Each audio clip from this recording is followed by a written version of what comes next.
বাবার আমার আল্লাহ বলে কুল্লিল মুমিনিনা ইয়াগুদ্দু মিন আবসারিহিম, ইয়া রাসূলুল্লাহ ও নবী মুমিন পুরুষদেরকে বলুন তারা যেন তাদের দৃষ্টিকে অবনত রাখে, হেফাজত করি, তারা যেন তাদের চক্ষুকে দৃষ্টিকে অবনত রাখে, হেফাজত করে দৃষ্টি যেন নিচে নামিয়ে রাখে।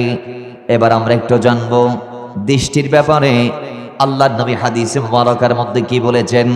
ও দুনিয়ার মুসলমান, আল্লাহ নবীর হাদিসে এসেছে এই দৃষ্টি, এই চোখ, চোখের নজর, এটা হচ্ছে শয়তানের বিষাক্ততার বাড়ি। শয়তান জেনার দিকে আমাদেরকে নিয়ে যাওয়ার জন্য এই চোখকে ব্যবহার করে। সুতরাং আমরা যদি আমাদের চোখকে হেফাজত করতে না পারি, আল্লাহ চোখ দিয়েছে, এই চোখ পেয়ে যার দিকে যদি আমরা দৃষ্টিপাত করি, তাহলে কোরআনের পরিপন্থী হয়ে যাবে, নবীর সুন্নাহ বিরোধী হয়ে যাবে। বিদায় আল্লাহ নবী রাহমাতুল লিল আলামিন আমাদেরকে বারংবার বলেছে আল্লাহর কোরআন দিয়ে, আমার নবীর বাণী দিয়ে, যে হে আমার উম্মতেরা, কুল্লিল মুমিনিন, হে মুমিন পুরুষেরা, ইয়াগুদ্দু মিন আবসারিহিম, তোমরা তোমাদের দৃষ্টিকে হেফাজত করো। আল্লাহ চোখ দিয়েছি বিদায় যার তার দিকে তোমরা দেখতে পারবা না। জুড়ে বলি সুবহান।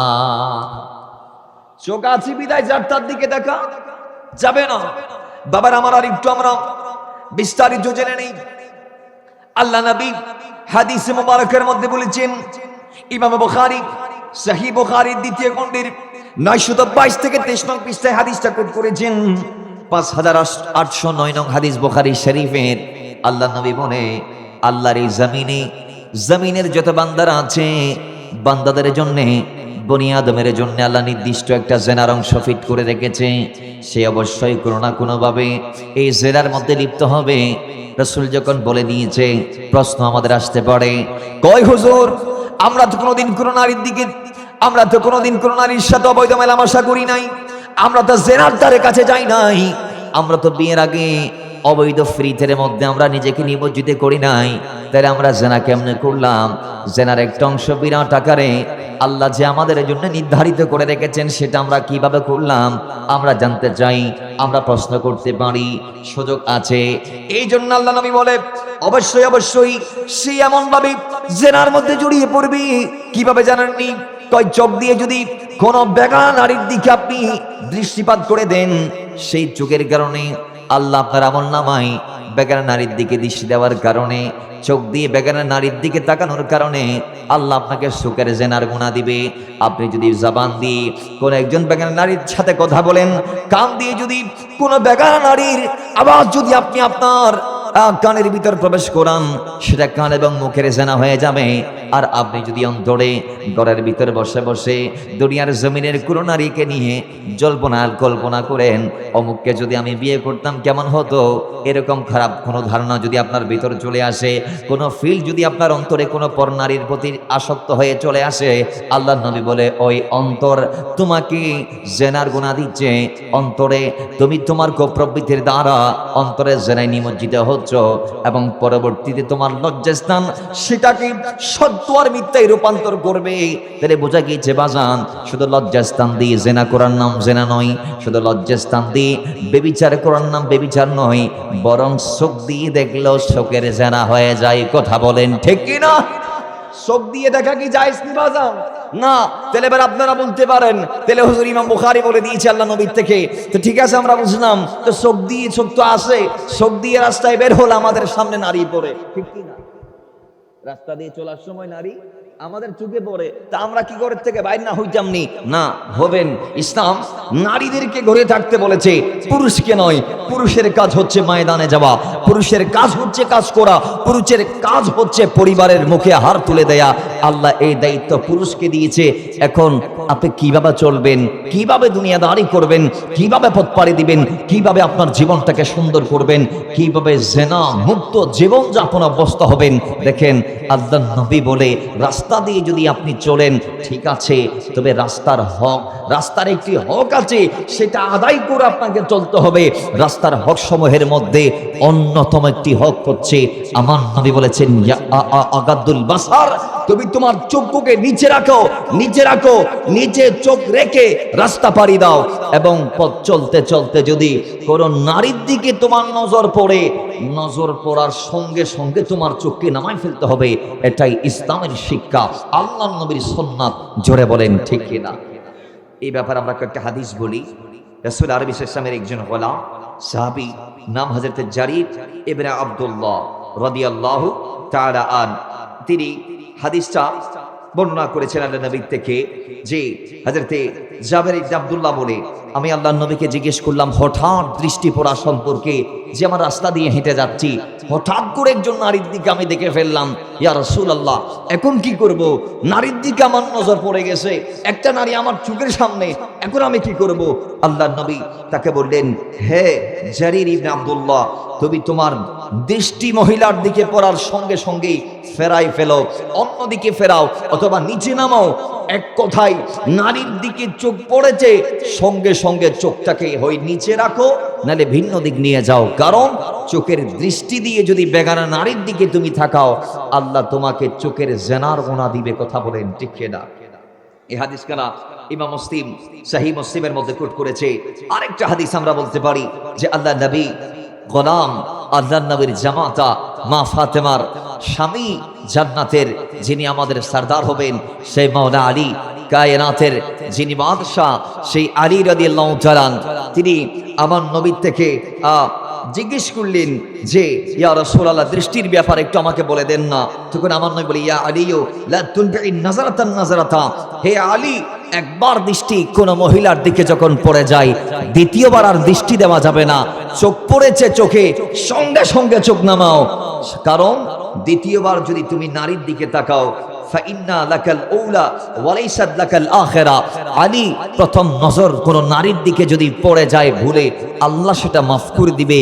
কিন্তু চোখ নামায় যদি আবার ওয়াপস চোখ দিয়ে কে নারীটা কয় ফুট কয় ইঞ্চি, কতটুক লম্বা, কতটুক ফর্সা, কি কালারের জামা পরছে, এটা থাকানোর জন্যে কি কালারের বোরকা পরছে, ইনারা তো সেনা সেনা লাগে, আমার বান্ধবী মনে হয়, কিরে আমার ক্লাসমেট মনে হয়, এই চিন্তা করে দ্বিতীয়বার যদি আপনি আমি নজর দেই, আল্লাহর নবী বলে ফাইন্না লাকাল আউলা ওয়া লাইসাত লাকাল আখিরা, আল্লাহ প্রথম দৃষ্টি যেটা ভুলে পড়েছে সেটা মাফ করবে, দ্বিতীয়বারের দৃষ্টি আল্লাহ মাফ করবে না।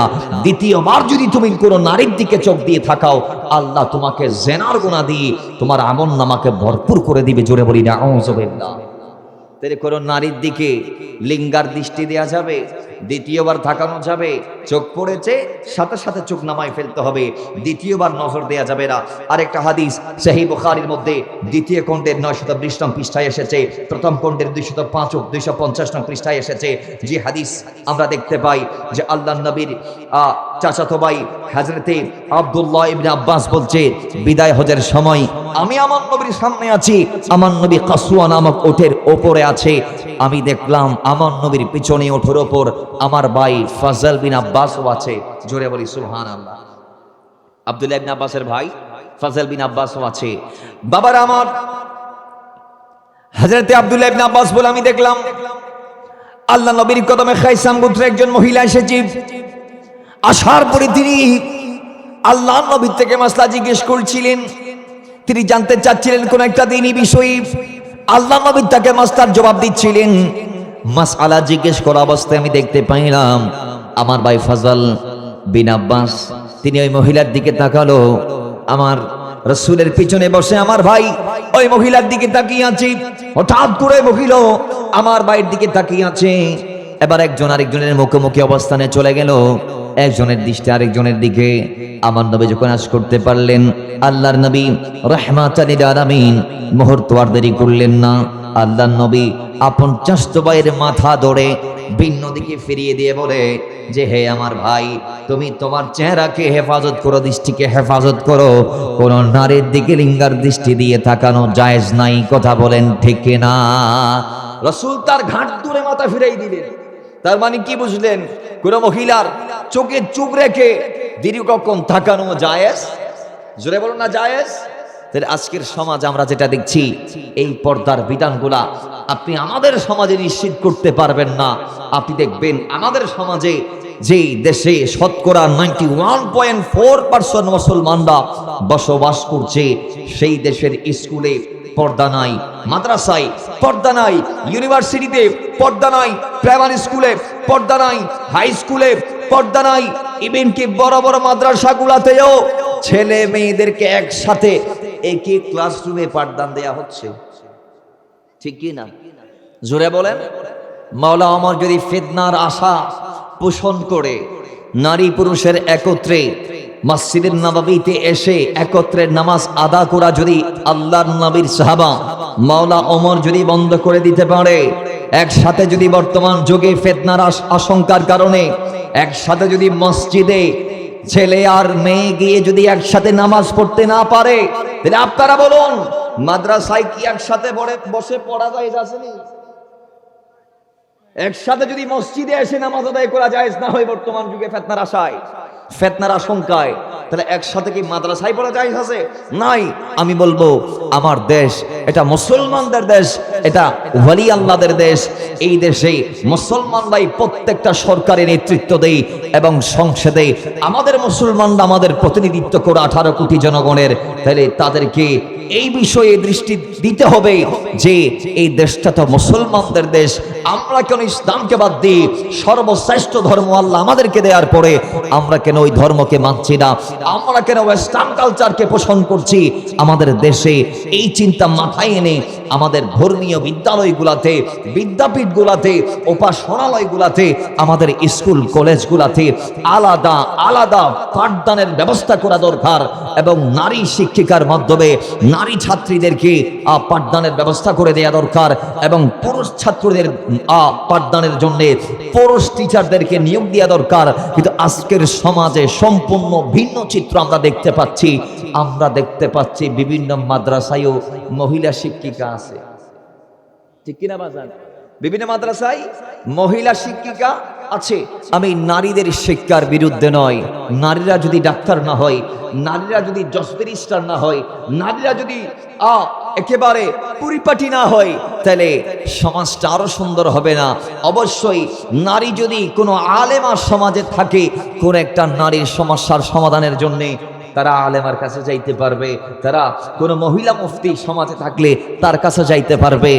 আর কোনো ডাক্তার মহিলা যদি সমাজের মধ্যে থাকে, নারীদের গর্ভকালীন যত সমস্যার সমাধানের দরকার তারা মহিলা ডাক্তারের কাছে গিয়ে সমস্যার সমাধান করতে পারবে। নারীরা যদি আল্ট্রাসাউন্ড করাইতে না পারে, তাহলে পুরুষদের মাধ্যমে নারীদেরকে আল্ট্রাসাউন্ড করাইতে হবে। তাহলে এই জন্যে নারীদেরকে শিক্ষায় দীক্ষায় বিদ্যা বুদ্ধিতে উন্নীত করতে হবে। আমাদের নারীদের জন্যে নারীদেরকে প্রস্তুত করতে হবে।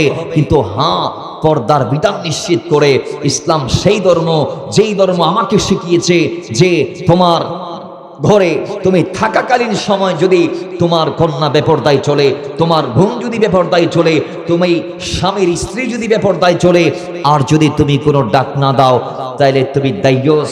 শোনো উম্মত, আমি নবী বলছি দায়ুস কখনো জান্নাত পাবে না, জান্নাত পাবে না, জান্নাত পাবে না। আরে জান্নাত তো দূরের কথা, জান্নাতের সুঘ্রাণও পাবে না। অথচ 500 বছর দূর থেকে জান্নাতের সুঘ্রাণ পাওয়া যাবে জান্নাতে যাওয়ার আগে আগে। এখনো 500 বছর লাগবে জান্নাতে যাইতে, এত দূর থেকে জান্নাতের খুশবু পাওয়া যাবে। কিন্তু দায়ুস সে খুশবুটার থেকেও মাহরুম হবে। জান্নাত পাওয়া দূরের কথা, জান্নাতে যাওয়া দূরের কথা।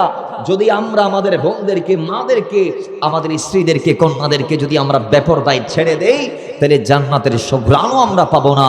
রাসূল সাল্লাল্লাহু আলাইহি ওয়াসাল্লাম কর্তৃক নির্ধারিত জাহান্নাম আমাদেরকে ভোগ করতে হবে, যেটাতে গেলে জিল্লতের পর জিল্লত, মারের পর মার, ভোগান্তির পর ভোগান্তি, কষ্টের পর কষ্ট। যেখানে কষ্টের কোনো সীমা নাই, কষ্টের কোনো শেষ নাই, দুর্ভোগের কোনো শেষ নাই, সেটার নাম জাহান্নাম। আর জান্নাত হচ্ছে ওই হাদিয়ার নাম যেখানে শোক আর শোক। কথা বলেন ঠিক কিনা? জোরে বলি ঠিক কিনা? এজন্য আমাদেরকে সেই জান্নাত যদি পাইতে মনে চায়, আমাদের আল্লাহর নবীর দেয়া রীতি নীতি পদ্ধতি পন্থা তরিকা ইত্যাদি ইত্যাদিকে মানতে হবে। ও দুনিয়ার মুসলমান, এবার আসেন, এটা তো পাইলাম পুরুষদের ব্যাপারের কথা।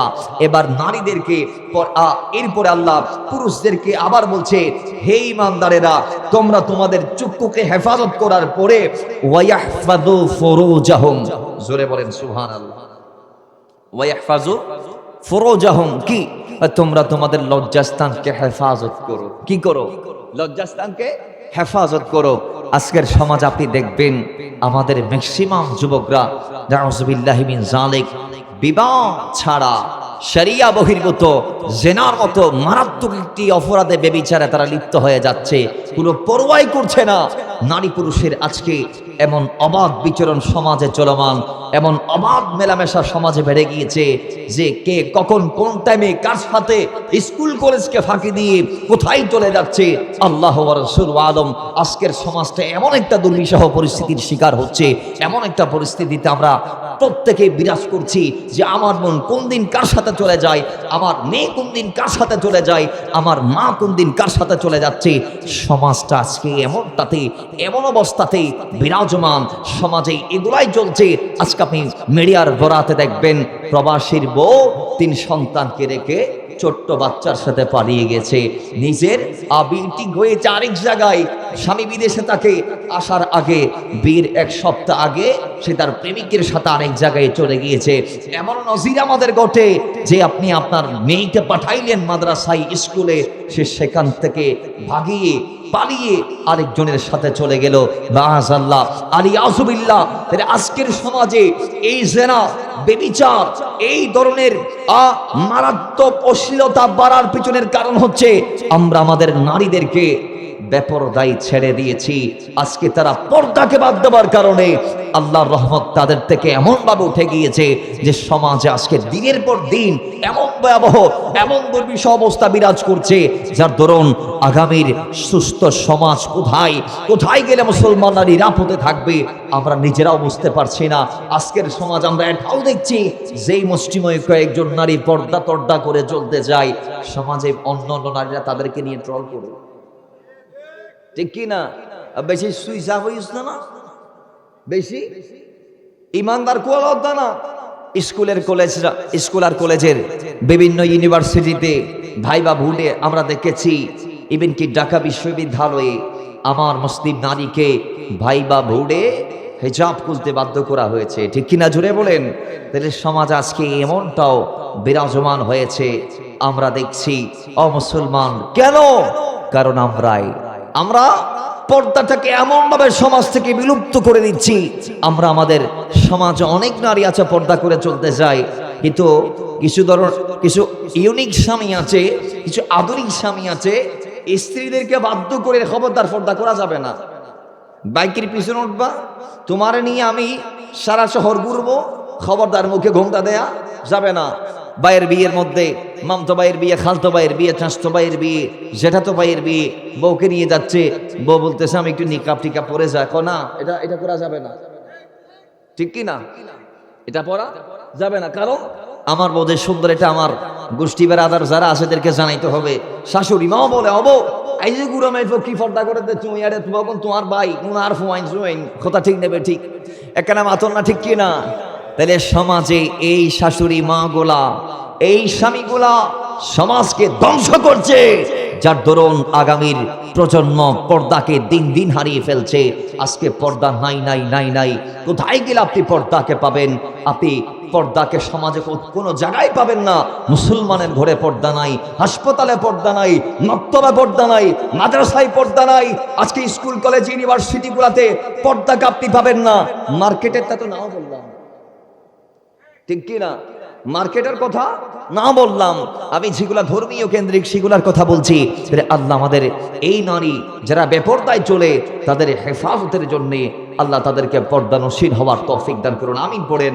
বাবারা আমার, রব্বুল আলামিন সেই নারীদেরকে আবার সূরা নিসা, সূরা নূরের আন-নূরের 31 আয়াতে আবার নারীদেরকে আল্লাহ ডাক দিচ্ছেন, কুল্লিল মুমিনাতি ইয়াগদুদনা মিন আবসারিহিন্না ওয়া ইয়াহফাজনা ফুরুজাহুন্না ওয়া লা ইউবদিনা যিনাতাহুন্না ইল্লা মা যাহারা মিনহা। জোরে বলি আল্লাহু আকবার।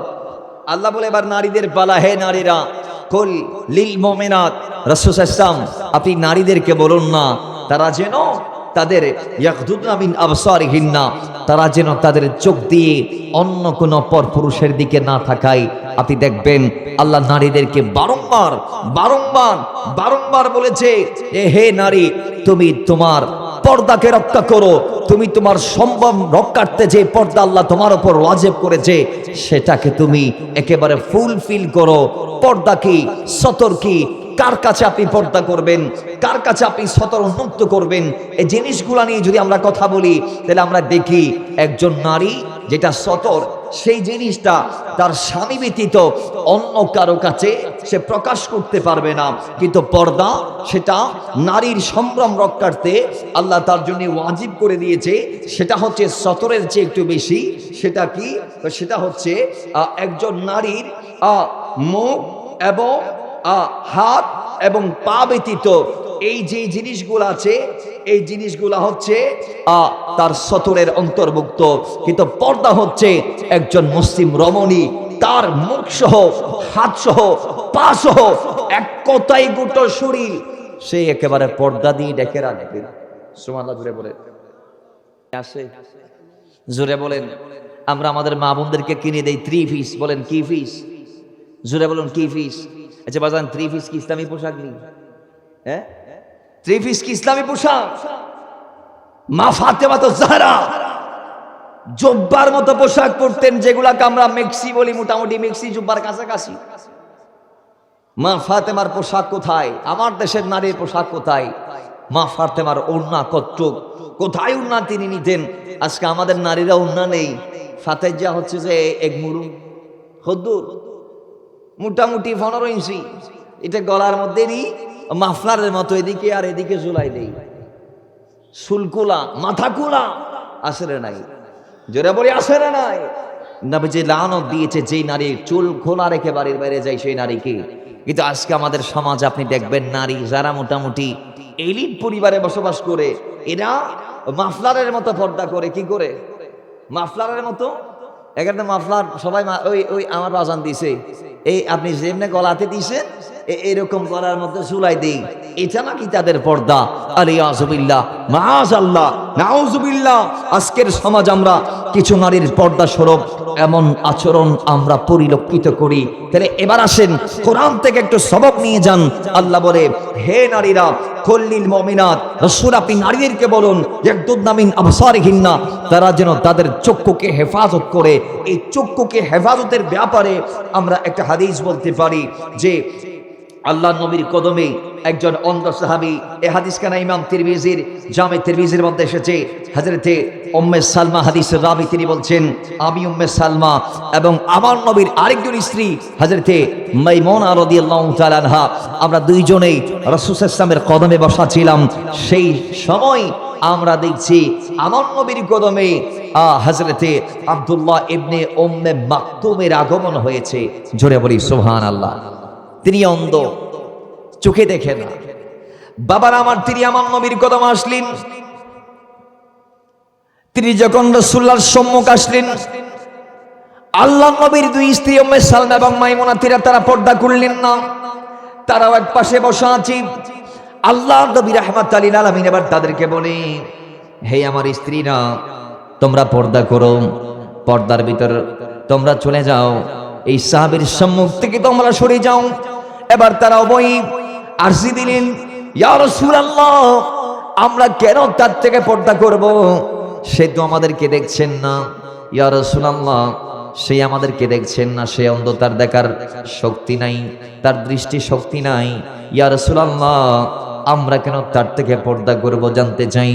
আল্লাহর নবী রাহমাতুল লিল আলামিন এবার ডাক দিয়ে বলে, হে আমার স্ত্রীরা, সে অন্ধ, সেই তার চোখ দিয়ে তোমাদেরকে দেখছে না, এটা তার চোখের হেফাজত। সুবহানাল্লাহ বলে বলুন, এটা তার চোখের হেফাজত। আল্লাহ যে বলেছে কুল্লিল মুমিনিনা ইয়াগদুদনা মিন আবসারিহিন্না, যে হে পুরুষরা, কুল্লিল মুমিনিনা ইয়াগদু মিন আবসারিহিম, হে পুরুষরা তোমরা তোমাদের চক্ষুকে হেফাজত করো। সে তারটা হেফাজত করছে, সে অন্ধ, চোখ দিয়ে দেখছে না, তার চোখের হেফাজত যেটা হয়ে গিয়েছে। কিন্তু আল্লাহ তো তোমাদেরকে চক্ষু দিয়েছে, তোমরা তো তোমাদের চোখ দিয়ে ওই আব্দুল্লাহ ইবনে উম্মে মাকতুমকে দেখছো। তোমরা কি জানো না?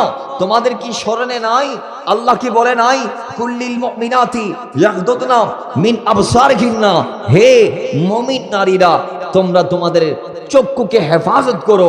আল্লাহকে কোরআনের সূরা নূরের 31 নং আয়াতে এটা বলে নাই?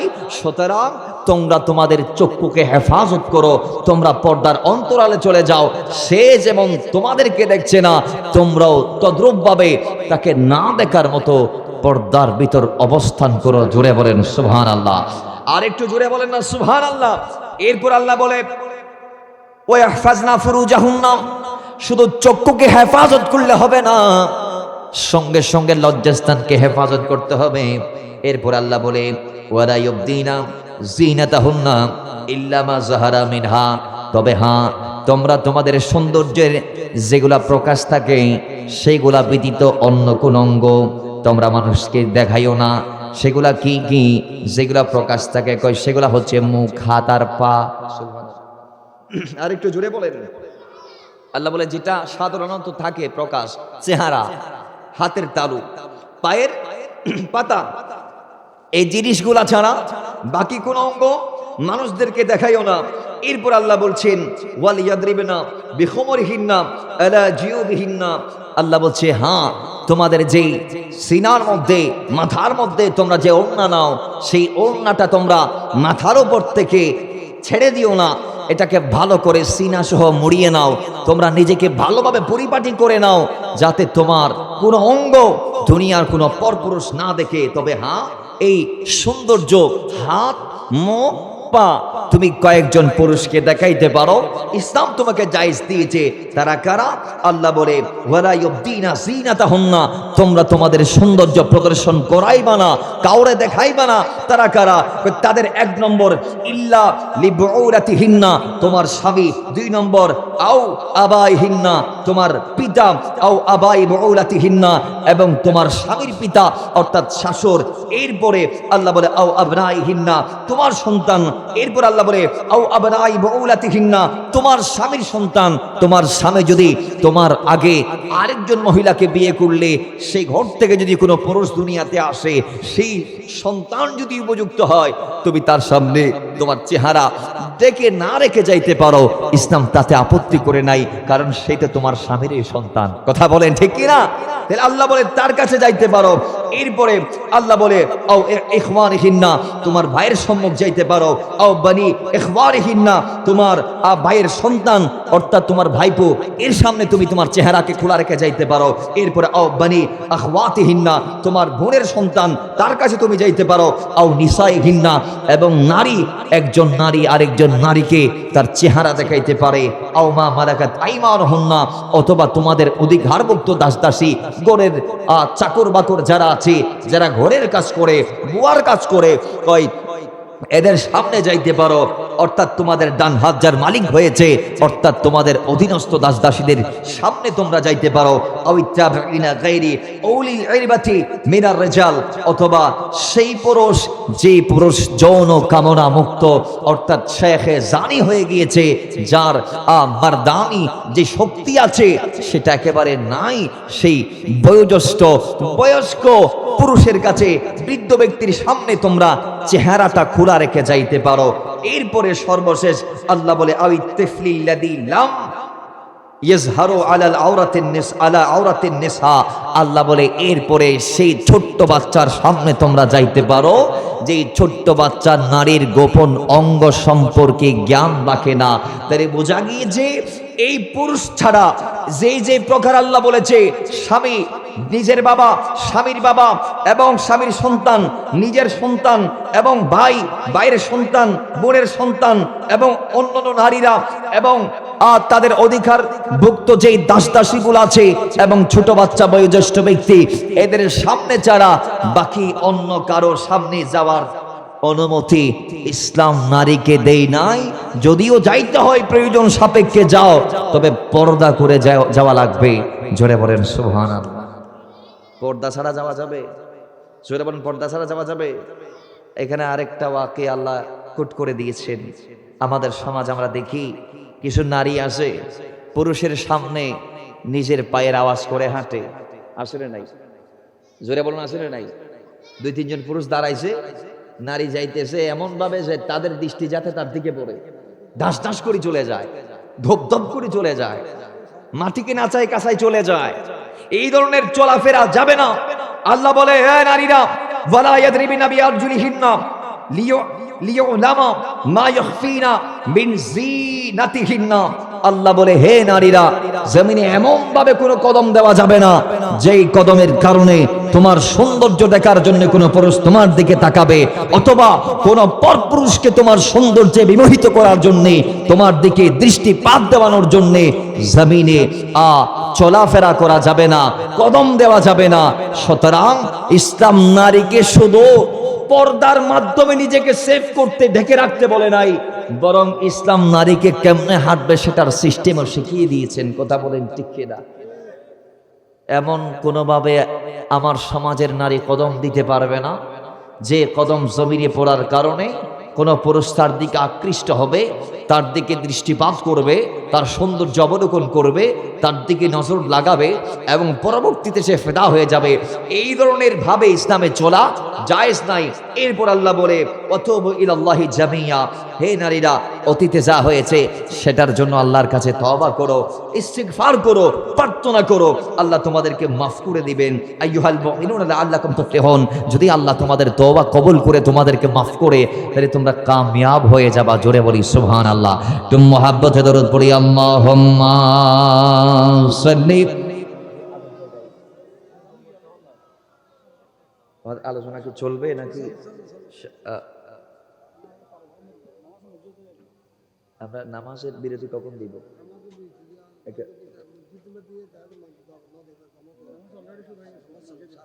কি চলতেছে এখন? ও আচ্ছা আচ্ছা, এখন আমরা কি মাহফিল চালাবো নাকি? আচ্ছা, তাইলে আমরা,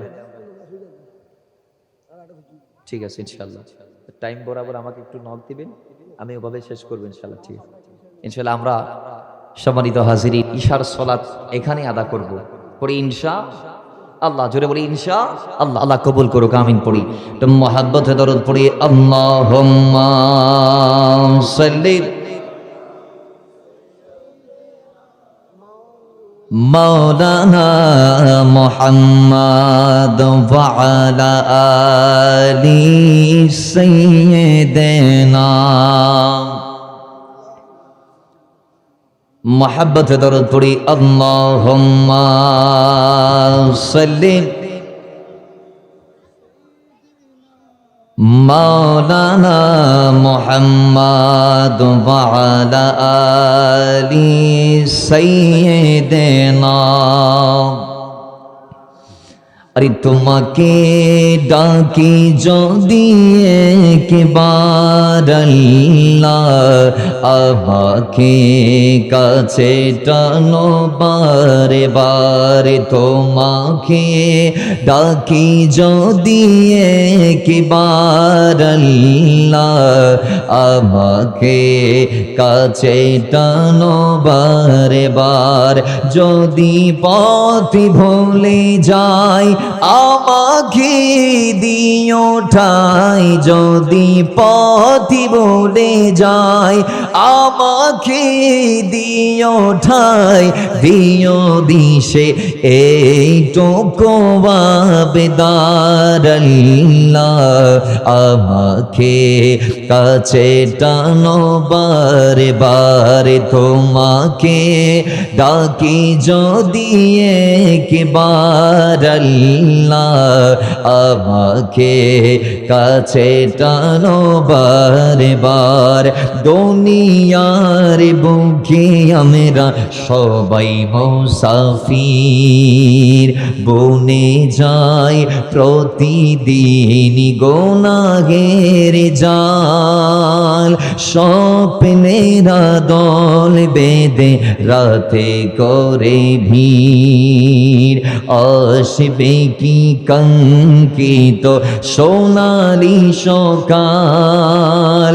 হয়ে গেলে পেরেশান ও আমার আমার রহমান হয়ে গেলি পেরেশান, ও আমার রহমান জিকিরেতে হতে দিও একাকার আল্লাহ, আমাকে কাছে টানো বারে বার, আমাকে কাছে টানো বারে বার, তোমাকে ডাকি যদি একবার আল্লাহ, আমাকে কাছে টানো বারে বার। আল্লাহুম্মা সাইয়্যিদিনা মাওলানা মুহাম্মাদ ওয়া আলা আলি সাইয়্যিদিনা। বাবার আমার, এরপরে আল্লাহর বারংবার বিভিন্ন জায়গায় আল্লাহ নবীর কদমে নবীজির স্ত্রী এবং আল্লাহ নবীর পত্নী কন্যা যারা আছে মুমিনদের যারা আছে প্রত্যেককে আল্লাহ বারংবার মাওলা ওমরের চাওয়া পাওয়ার প্রেক্ষিতে মাওলা ওমর যখন রাসূলুল্লাহর কদমে গিয়ে একেবারে চূড়ান্ত ফয়সালা চাইলেন, মদিনাতুন নববীতে নবীজির হিজরতের পরে মাওলা ওমর দেখছেন আল্লাহ নবীর হুজরায় শুধু ঈমানদাররা যায় না, মুনাফিকরাও যায়। আল্লাহ নবীর গোলাম মাওলা ওমর এটা আজ করতে পারলেন। এরপরে মাওলা ওমর রাসূলের কদমে গিয়ে বলে, ইয়া রাসূলুল্লাহ, এখানে তো শুধু ঈমানদার সাহাবারা আসে না, এখানে কিছু বেয়াদবও আসে, এখানে কিছু বেওয়াফাও আসে, তাদের নাম হচ্ছে মুনাফিক। নাম কি? তো ইয়া রাসূলুল্লাহ, আপনার স্ত্রী আমাদের মা, যদিও আমার কন্যা হাফসা আপনাকে আমি দিয়েছি শাদী করিয়ে, সে যদিও আমার কন্যা, সে যখন আপনার স্ত্রী হয়ে গিয়েছে এখন সে আমার মা। সুবহানাল্লাহ পড়বেন না? কারণ আল্লাহর কোরআন বলছে, হে আমার নবীর উম্মতরা, নবীদের স্ত্রী হচ্ছে তোমাদের মা, নবীদের স্ত্রী উম্মতের মা। সুতরাং তো মাদের কাছে সবাই তো আর সুনিয়তে যায় না, রাসূল এখানে মুনাফিকরাও আসে। তো আল্লাহ যদি একটা চূড়ান্ত ফয়সালা করে দিত যে পর্দার সিস্টেমের, তাহলে অত্যন্ত ভালো হতো। সঙ্গে সঙ্গে আল্লাহ চূড়ান্ত পর্দার আয়াত নাযিল করে দিয়েছেন। সুবহানাল্লাহ। আর একটু জোরে বলেন। আল্লাহ বলে দিয়েছে, ওয়া ইযা সাআলতুমুহুন্না মাতাআন ফাসআলুহুন্না মিন ওয়ারাইল হিজাব। কয় ইয়া রাসূলুল্লাহ, আজকের পর থেকে আপনার হুজরায় আপনার স্ত্রীদের কাছে যদি কেউ যায়, তারে বলে দিন সে যেন ঘরের ভিতর না ঢুকে, বাইরের থেকে চাইবে যেটা লাগে, আম্মাজান নবীজি এটা দিতে বলেছেন, অথবা আম্মাজান আমি এই মেসেজ সংগ্রহ করার জন্য আমি এসেছি। তো এরকম যদি কেউ আসে তাহলে হুজরার বাইরের থেকে এসে চাইবে। আমাদের সমাজেও এখানে আমাদের জন্য মেসেজ হচ্ছে, আমাদের ঘরে যদি কেউ আসে তাহলে সে ঘরের ভিতর সরাসরি প্রবেশ করবে না। আমার নবী তো প্রবেশের ব্যাপারে অনেক লম্বা ওয়াকিয়া বলে দিয়েছেন, কোরআন দিয়ে দাও। নবীজি বলেছেন কারো গৃহে প্রবেশের আগে সালাম দিতে হবে, সালামের জবাব যদি আসে তাহলে গৃহে প্রবেশ করতে পারবা, কারণ সালাম হচ্ছে একটা অনুমতি। সুবহানাল্লাহ, জোরে বলেন, জোরে বলেন সুবহানাল্লাহ। একায়াতে এসেছে তোমরা ততক্ষণ গৃহে প্রবেশ করতে পারবে না যতক্ষণ ভেতর থেকে অনুমতি আসবে না। তো অনুমতি আসতে হবে, অনুমতি সাপেক্ষে আপনি কারো গৃহে প্রবেশের অধিকার রাখেন। এখন অনুমতি কি? অনুমতি হচ্ছে সালাম। সালাম যদি দাও, ভিতর থেকে যদি জবাব আসে ওয়া আলাইকুমুস সালাম ওয়া রাহমাতুল্লাহ, তাহলে বুঝে নাও তোমার ভিতরে প্রবেশের অনুমতি মিলে গেছে। জোরে বলি সুবহানাল্লাহ। তাহলে এই ধরনের মন মানসিকতা আমাদের রাখতে হবে। এক সাহাবী জিজ্ঞেস করে, ইয়া রাসূলুল্লাহ, আমি আমার ঘরে যদি ঢুকি তাও কি আমাকে অনুমতি দেওয়া লাগবে, সালাম দেওয়া লাগবে? আমার নবী বলে, উম্মত, তুমি যদি তোমার মাকে বেপরদায় না দেখতে চাও তাহলে তুমি তোমার মায়ের গৃহে ঢোকার আগে অনুমতি নাও, কারণ ঘরের ভিতর তোমার বোন, ঘরের ভিতর তোমার ভাবি, ঘরের ভিতর তোমার মা, ঘরের ভিতর তোমার চাচি যে কোনো অবস্থায় থাকতে পারে, তার মাথায় ওড়না না থাকতে পারে, তার কোনো একটা অঙ্গ দেখা যাওয়া অবস্থায় সে বসতে পারে, নারী এবং নারীদের ভিতরে এইভাবে হতে পারে, কিন্তু সেটা তো তুমি দেখার অধিকার রাখো না। বিদায় তুমি তোমার মাকে যদি বেপরদায় না দেখতে চাও তাহলে তুমি অবশ্যই ঘরে প্রবেশের আগে সালাম দিবা, অনুমতি নিবা, নিশ্চিত করবা। তুমি সালাম দেওয়ার পরে যদি ভিতর থেকে উত্তর আসে ওয়া আলাইকুমুস সালাম, তাহলে মাথায় রাখবা তোমার অনুমতি মিলে গেছে। জোরে বলি সুবহানাল্লাহ। এজন্য আমাদের এই জিনিস রাখতে হবে। সিস্টেমটা আপনি চালু করেন না, নবীর সুন্নাহটা মানার চেষ্টা করেন না। নিজের ঘরে যাওয়ার আগে, স্ত্রীর কামরায় প্রবেশের আগে, মায়ের ঘরে প্রবেশের আগে সালাম দেন, আসসালামু আলাইকুম ওয়া রাহমাতুল্লাহ। কিন্তু আজকে আমাদের ভিতর অনেক আছে নিজের মারা সালাম দিতে তাদের লজ্জা লাগে। অনেক স্বামী আছে বাইরের থেকে যখন ভিতরে প্রবেশ করে তখন স্ত্রীকে সালাম দিতে তাদের লজ্জা লাগে। স্ত্রীকে সালাম দিলে অনেক সময় স্ত্রীও হাসি করে। তাহলে স্ত্রী হাসি বিদায় স্ত্রীকে সালাম দেওয়া বন্ধ করে দিলাম। এটা ইসলামের শিক্ষা নয়, সৌন্দর্য নয়, এটা আল্লাহ নবীর দেওয়া তরিকা নয়। নবীর তরিকা হচ্ছে তুমি সালাম দিয়ে ঘরে প্রবেশ করো। জোরে বলেন সুবহানাল্লাহ। এরপরে আল্লাহ আরো আয়াত কারিমা নাযিল করছেন। আল্লাহ রাব্বুল ইজ্জত কোরআনুল কারীমের মধ্যে সূরা আহজাবের 59 নং আয়াতে আল্লাহ বলছেন, ইয়া আইয়ুহান নাবিয়্যু কুল্লি আজওয়াজিকা ওয়া বানাতিকা ওয়া নিসাইল মুমিনিন। ইয়া রাসূলুল্লাহ, আপনি আপনার স্ত্রী অর্থাৎ উম্মতের মাদেরকে বলুন, আপনি আপনার কন্যাদেরকে বলুন, আপনি মুমিনদের যত নারী আছে ওয়া নিসাইল মুমিনিন, সমস্ত মুমিন নারীদেরকে বলুন তারা যেন ইউদনিনা আলাইহিন্না মিন জালাবিবিহিন্না যালিকা আদনা আইয়ুরাফনা ফালা ইউদাইনা ওয়া কানা আল্লাহু গফুরার রহিমা। ইয়া রাসূলুল্লাহ, আপনি আপনার স্ত্রী, আপনার পত্নী, কন্যা এবং আপনার যত মুমিনরা আছে তাদের স্ত্রীদেরকে, বোনদেরকে, মাদেরকে বলে দিন, সমস্ত মুসলিম নারীদেরকে বলে দিন তারা যেন ইউদনিনা আলাইহিন্না মিন জালাবিবিহিন্না, তারা যেন তাদের চাদর দিয়ে গাকে মোড়ায় রাখে। সুবহানাল্লাহ। তারা যেন চাদর দিয়ে তাদের গাকে কি করে, শরীরকে যেন তারা আবৃত করে রাখে, তারা যেন মুড়িয়ে রাখে। তাহলে বোঝা গিয়েছে ওড়না নামক যে একটা সিস্টেম আমাদের সমাজে আছে, সেই ওড়নাটা হতে হবে পুরো শরীর মোড়ানোর মতো ওড়না। ঠিক কি না? জোরে বলেন ঠিক কি না? এবং মাথায় রাখবেন আজকের সমাজ আমাদের ভিতর যেই সিস্টেম চলমান, স্বাস্থ্য ভাই স্বাস্থ্য বোনের সামনে বসে কথা বলে, মামতো ভাই মামতো বোনের সামনে বসে কথা বলে, ওয়াল্লাহি বিল্লাহি তাল্লাহি বিলকুল হারাম, বিলকুল হারাম, বিলকুল হারাম। একজন চাচাতো ভাই কখনো বালেগ হওয়ার পরে তার চাচাতো বোনের সামনে একই বাপ চাচা এবার বাপত ভাইয়ের মাইয়া ইয়ান কইরে হতা কোন যাইতো ফর্দা করন ফরিব। ঠিক কিনা মাতন? জোরাখন ঠিক কিনা? এবার তালতো বোন, এবার খালতো বোন, এবার চাচতো বোন, এবার জেরাতো বোন, এবার মামতো বোন, এবার ফুতো বোন, ইত্যাদি ইত্যাদি।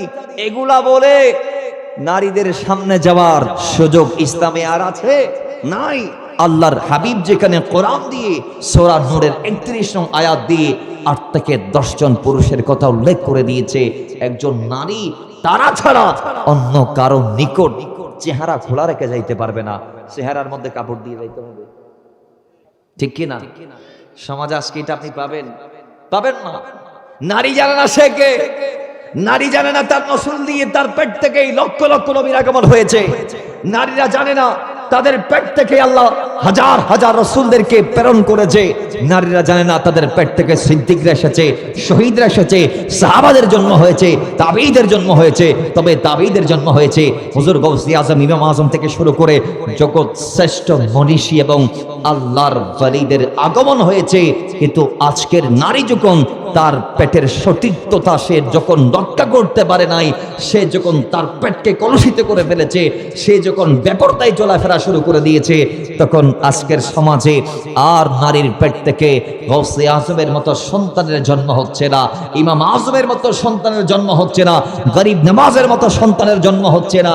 আজকের নারীদের পেট থেকে বের হয় গিরাখাড়া, যারা 5 টাকা দিয়ে মানুষের জোলা ফালাই দেয়, যারা মানুষকে কোথায় কোথায় কষ্ট দেয়, মুরব্বীদের সাথে বেয়াদবি করে, মানুষদের সাথে গাদ্দারি করে, যারা প্রফেশনাল কিলার, কিশোর গ্যাং থেকে শুরু করে আমাদের সমাজ আমরা যত খুন খারাপির পিছনে যাদেরকে দায়ী, যাদেরকে দেখতে পাচ্ছি, সেই সন্তানরা কথা বলেন ঠিক কিনা?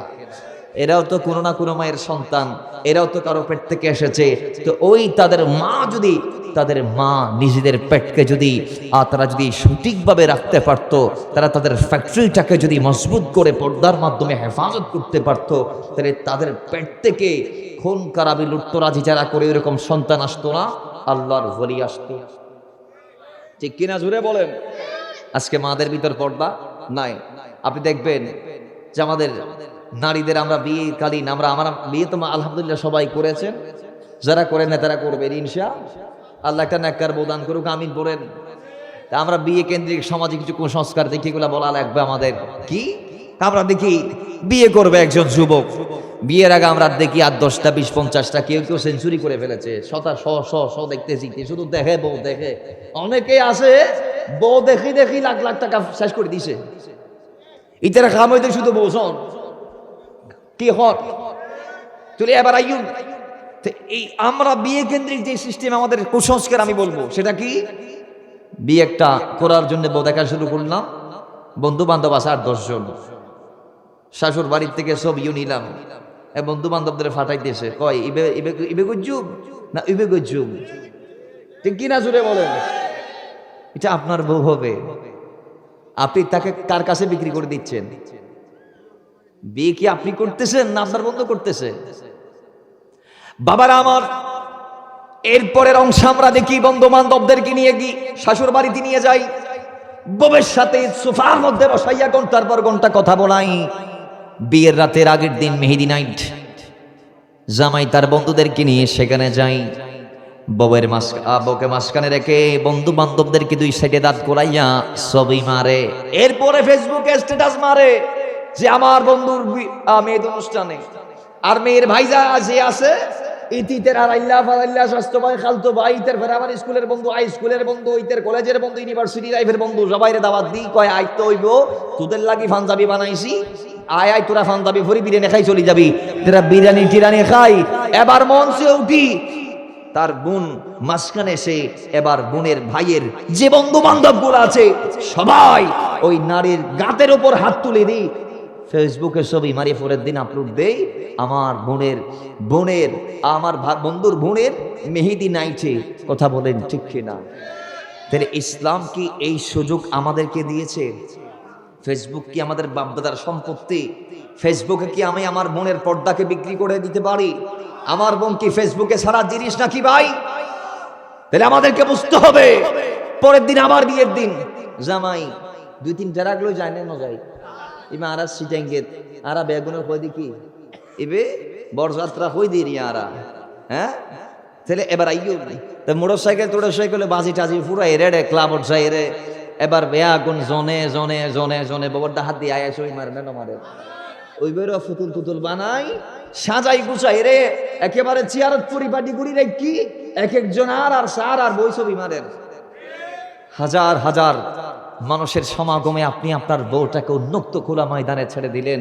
কাল কিয়ামতের মাঠে সরকারে মদিনা যদি জিজ্ঞেস করে, হিরে আমার উম্মত, তোমার স্ত্রী তো আল্লাহ দেওয়া শ্রেষ্ঠ হাদিয়া, এটা তো গোপনযোগ্য বিষয় ছিল, তুমি এটাকে ওপেন করলা কেন?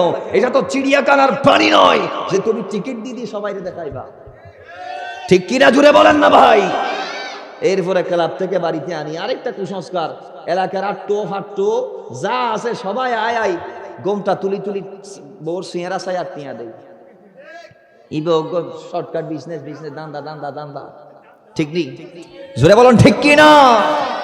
তো ইসলামে কি এগুলা জায়েজ আছে? এটা কি চিড়িয়াখানার প্রাণী? আপনি মানুষদেরকে টাকার বিনিময়ে দেখাই দিচ্ছেন। মাথায় রাখবেন, ইসলাম পর্দার বিধান আমাদেরকে দিয়েছে। আপনি আপনার উপস্থিতিতে যদি এই জিনিসটাকে ওপেন করেন, আল্লাহর কসম জান্নাত তো দূরের কথা, শুকরানো পাওয়া যাবে না। শুকরানো ভাই, জান্নাত অনেক দূরের কথা, জান্নাত দূর কি বাপ, যাওয়া দূরের কথা। 500 বছর জান্নাতে যাইতে 500 বছর লাগবে, এত দূরত্বে এসে একজন মানুষ জান্নাতের সুঘ্রাণ পাবে। কিন্তু যিনি দায়ুস বেপরদাই স্ত্রীকে চালায়, ভুলকে চালায়, কন্যারে চালায়, এ বেড়া হনদিন জান্নাতের সুগন্ধিও পাইব। আল্লাহ আমাদেরকে নিজ দায়িত্ব জিম্মাদারি সহিত পালন করার তৌফিক দান করুন, আমিন। তো মুহাব্বতে দরুদ পড়ি, আল্লাহুম্মা সাল্লি মাওলানা মুহাম্মাদ ওয়া আলা আলি সাইয়্যিদিনা। বাবারা আমার, এই জন্য আল্লাহ বলি, হে নারীরা বেপরদায় তোমরা বাড়ির বাইরে যাইও না। এই নারীরা তোমরা বাড়ির ভিতরে অবস্থান করো, তোমাদের প্রয়োজন সাপেক্ষে যদি তোমাদের বাড়ির বাইরে যাইতে হয়, সূরা আহজাবের 33 নম্বর আয়াত আল্লাহ বলে দিয়েছেন, ওয়া করনা ফি বুয়ুতিকুন্না ওয়া লা তাবাররাজনা তাবাররুজাল জাহিলিয়াতিল উলা। জোরে বলি আল্লাহু আকবার। আল্লাহর হাবিব বলে, হে নারীরা, ওয়াকারনা ফি বুয়ুতিকুন্না, তোমরা তোমাদের ঘরের ভিতর অবস্থান করো। নারীদের আল্লাহর নবী আপন সেফ ঠিকানা দিয়েছেন ঘর, চার দেয়ালের ভিতর। তুমি তোমার নিজের স্বামীর ঘরের ভিতর আবদ্ধ থাকবা। কিন্তু হ্যাঁ, আমাদের সমাজ অনেক নারীর স্বামী বিদেশে থাকে, ঢাকায় চাকরি করে, বিভিন্ন দূর প্রবাসে আছে। এখন সেই নারীরা কি করবে? আল্লাহর নবী বলে, তোমার স্বামী ঘরে যদি না থাকে, প্রয়োজন সাপেক্ষে যদি তোমাকে বাড়ির বাইরে যাইতে হয়, 10 মাস যখন তোমার সন্তান প্রসব করে পেটের মধ্যে রাখা লাগে, ওই সময়ে তোমার বিভিন্ন সমস্যা দেখা দিবে, তুমি ডাক্তারের কাছে যাবা, এটা ইসলামের শিক্ষা। তবে কিভাবে যাবা? আল্লাহ বলে, যদি যাইতে হয় যাও, কোনো আপত্তি নাই। তবে ওয়ালা তাবাররাজনা তাবাররুজাল জাহিলিয়াতিল উলা, যদি যাওয়া লাগে পর্দাকে সঙ্গে করে নিয়ে যাও, বেপরদায় যাওয়া যাবে না। জোরে বলি সুবহান। ওই যে জাহিলি যুগে যেভাবে নারীরা বাড়ির বাইরে যাইতো অর্ধলঙ্গ হয়ে, সেইভাবে করা যাবে না। আল্লাহ বলে, ওয়ালা তাবাররাজনা তাবাররুজাল জাহিলিয়াতিল উলা, বেপরদায় চলা যাবে না। জাহিলি যুগে যেভাবে একজন নারী নিজেকে অর্ধনগ্ন করে বাড়ির বাইরে যাইতো, সেইভাবে নারীরা বাড়ির বাইরে যাইতে পারবে না। যদি সমস্যা মোকাবেলা করার জন্য প্রয়োজন সাপেক্ষে, প্রয়োজন অনুপাতে যদি বাড়ির বাইরে যাইতে হয়, যাও, সমস্যা নাই। তবে সাথে যেন তোমার পর্দাটা থাকে। কথা বলেন ঠিক কিনা? কিন্তু আজকের সমাজে পর্দা অনেক নারীর কাছে আপনি পাবেন না। অনেক নারী আজকে পর্দাকে ছেড়ে দিয়েছে। কিন্তু হ্যাঁ, আজকের এই 2025-এর মডার্ন যুগে, ডিজিটাল যুগ নয়, এটা আধুনিক যুগ নয়, এটা মডার্ন যুগ। এটা তো ডিজিটাল থেকে সরকার নিতে নিতে নিতে নিতে আরো অনেক ঊর্ধ্বে নিয়ে গেছে। এই মডার্ন যুগে আপনি পর্দাকে পাবেন না, পর্দাকে পাবেন না সমাজে। কিন্তু কিছু কিছু ঘর আছে, কিছু কিছু মা আছে, আজকের এই যুগও পর্দাকে তারা ছাড়ে নাই। তারা বলে, যা হবার হবে, আমি আমার ঘরের বাইরে যাব না। প্রয়োজনে একজন নার্সকে এনে আমি আমার করে ডেলিভারি করাই ফেলবো। কিন্তু আলহামদুলিল্লাহ, আল্লাহ পাকের কি দয়া, যেই নারীরা পর্দাকে সেভ করার জন্যে ঘরের থেকে ডেলিভারি করার সিদ্ধান্ত নেই, সেই নারীদেরকে আল্লাহ সেফ ভাবে সন্তান দুনিয়াতে প্রসব করার ব্যবস্থা করে দিচ্ছে। কথা বলেন ঠিক কিনা? জোরে বলেন না ভাই, ঠিক কিনা? কিন্তু আজকের সমাজে নারীদের আল্লাহর উপর তাদের তাওয়াক্কুল নাই, আল্লাহর উপর তারা ভরসা করে না, তারা ডাক্তারের উপর ভরসা করে। মাথায় রাখবেন, সমস্ত প্ল্যান আল্লাহর পক্ষ থেকে। আমি আপনি যাই বলি, যত চিন্তা করি, নিজেকে যত ভাবি, কোনো কাজ হবে না। দিন শেষে আল্লাহ যেটা মকবুল করে রেখেছেন সেটাই হবে। এখন ভরসাটা যদি ডাক্তারের উপর না রাখি, আল্লাহর উপর রাখতে পারতাম। ডাক্তার তো একজন মাধ্যম, ওসিলা, আমরা তো ওসিলা মানি, কিন্তু মাধ্যম এটা আল্লাহ প্রদত্ত, ঠিক আছে। তো আল্লাহর উপর যদি আসল আস্থা আমরা যদি রাখতে পারি, আল্লাহ আমাদেরকে বেইজ্জত করবে। জোরে বলি, বেইজ্জত করবে। আচ্ছা, আগের যুগে কি বাচ্চারা মারা যাইতো নাকি? একেবারে ঘরের ভিতর ডেলিভারি হইতো। কিন্তু আজকের সমাজে নারী যখন নিজেকে বাড়ির বাইরে বের করে দিছে, আল্লাহ বলে, আমিও তোরে আর বাড়ির ভিতর রাখবো না, তুইও রাস্তায় রাস্তায় ঘুরবি, বাচ্চা পেটে নিয়ে তুই হাসপাতালের বেটে বেটে দৌড়াবি, আমি তোরও বাড়ির ভিতর রাখবো না। তাহলে এই দুর্ভিক্ষ, এগুলার জন্য আমরা দায়ী। কিন্তু আজকে দুঃখজনক হলো সত্য, হাসপাতালে যাওয়ার পরও সিজার দিয়ে অনেক বাচ্চা বাঁচানো সম্ভব হচ্ছে না। ঠিক নেই বাজান? কথা ঠিক কি না? তাহলে এই দুরবস্থা আমাদের কেন হচ্ছে? আমাদের আল্লাহর উপর তাওয়াক্কুল নাই। আল্লাহ বলেছেন, ওয়া মান ইয়াতাওয়াক্কাল আলাল্লাহি ফাহুয়া হাসবুহু, যিনি আল্লাহর উপর তাওয়াক্কুলটা রাখতে পারবে, আল্লাহই তার জন্য কাফি, তার কারো দরকার নাই, তার জন্য আল্লাহই যথেষ্ট। কথা বলেন ঠিক কিনা? জোরে বলি ঠিক কিনা? তাহলে এবার আসেন সেই মা ফাতেমাতুজ জাহরা রাদিয়াল্লাহু তাআলা, তিনি কেমন ভাবে তার জিন্দেগিটা যাপন করেছিলেন, কেমন পর্দা তার ভিতর ছিল। তিনি এমন পর্দানুসীন ছিল, আমার নবীর কোন সাহাবী ফাতেমাকে কখনো দেখতে পারেন না। সুবহানাল্লাহ বলা যাবে না? এত পর্দানুসীন ছিল। সর্বশেষ পর্দার ব্যাপারে কিছু ওয়াকিয়া তার, এরপরে তার প্রাথমিক জীবন থেকে আমরা কিছু ওয়াকিয়া বলবো আমাদের নারীদের জীবন পরিবর্তনের জন্য। আসুন, আল্লাহর নবীর নন্দিনী মা ফাতেমা, নবীজির দোলাল, ইন্তেকালের আগে আগে স্বামীকে ডাক দিলেন, স্বামী, আমার কিছু ওসিয়ত আছে। সুবহানাল্লাহ জুড়ে বলেন। বাবার আমার মা ফাতেমা বলেন, ও আলী, আমার কিছু ওসিয়ত আছে। আমি ইন্তেকালের পরে আমার জানাজা একেবারে গোপনে চুপে সারে আপনি করে দিবেন, কাউরে ডাকার দরকার নাই। দুনিয়ার মানুষ আমারে সাইজ নির্ণয় করতে পারে নাই, ফাতেমারে কেউ দেখে নাই, ফাতেমা কয় ফুট কয় ইঞ্চি কেউ জানতে পারে নাই।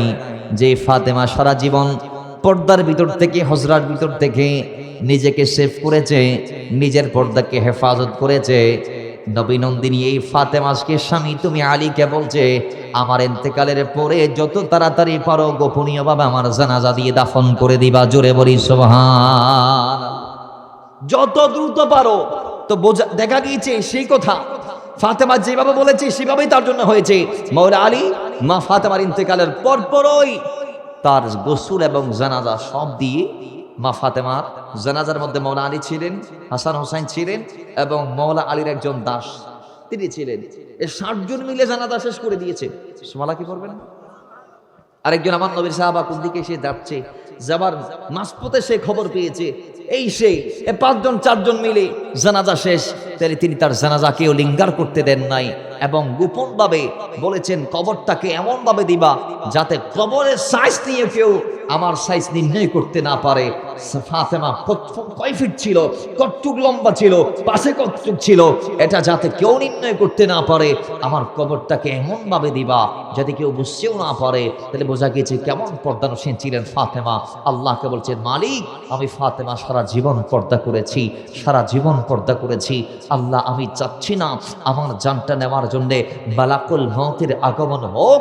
আমি চাই যে ফাতেমাকে আল্লাহ তুমি হায়েস্ট নেফাস থেকে মুক্ত রেখেছো, যে ফাতেমাকে দুনিয়ার কোনো পুরুষ চোখ দিয়ে দেখতে পারে নাই স্বামী ছাড়া, সেই ফাতেমাকে আল্লাহ তুমি নিজ জিম্মায় কুদরতি নিরাপত্তায় নিয়ে যাবা। আমার কাছে আজরাইলকে পাঠিয়ে আমার জান হরণ করার দরকার নাই।